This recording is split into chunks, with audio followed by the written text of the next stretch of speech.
We know now that in the early years of the 20th century, this world was being watched closely by intelligences greater than man's, yet as mortal as his own. We know now that as human beings busied themselves about their various concerns, they were scrutinized and studied, perhaps almost as narrowly as a man with a microscope might scrutinize the transient creatures that swarm and multiply in a drop of water. Gentlemen, we interrupt our program of dance music to bring you a special bulletin from the Intercontinental Radio News. At 20 minutes before 8 Central Time, Professor Farrell of the Mount Jennings Observatory, Chicago, Illinois, reports observing several explosions of incandescent gas occurring at regular intervals on the planet Mars. The spectroscope indicates the gas to be hydrogen and moving toward the Earth with enormous velocity. We now return you to the music of Ramon Raquello, playing for you in the Meridian Room of the Park Plaza Hotel, situated in downtown New York.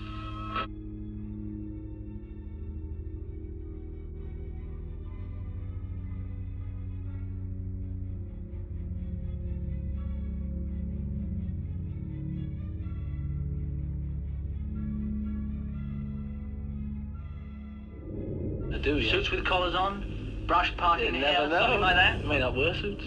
Never. For our last number, I'd like to ask your help. For the people in the cheaper seats, clap your hands. And the rest of you, if you just rattle your jewelry.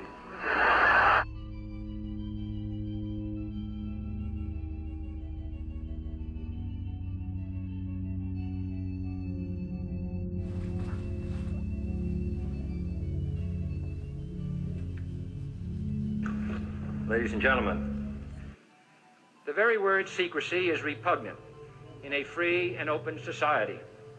And we are, as a people, inherently and historically opposed to secret societies, to secret oaths, and to secret proceedings.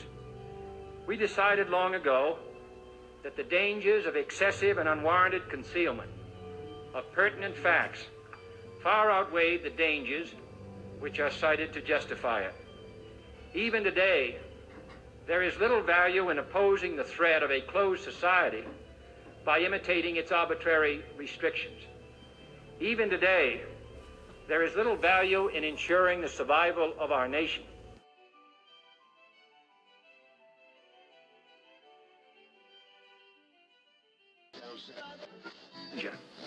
That an announced need for increased security will be seized upon by those anxious to expand its meaning to the very limits of official censorship and concealment. That I do not intend to permit to the extent that it's in my control.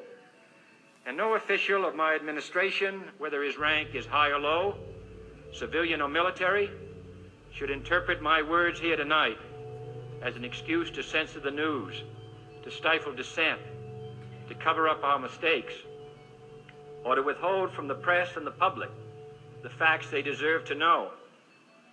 For we are opposed around the world by a monolithic and ruthless conspiracy that relies primarily on covert means for expanding its sphere of influence, on infiltration instead of invasion, on subversion instead of elections, on intimidation instead of free choice, on guerrillas by night instead of armies by day.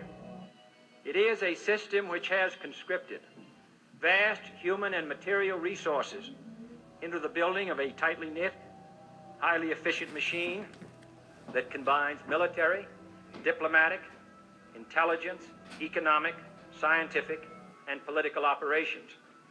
Its preparations are concealed, not published. Its mistakes are buried, not headlined. Its dissenters are silenced, not praised.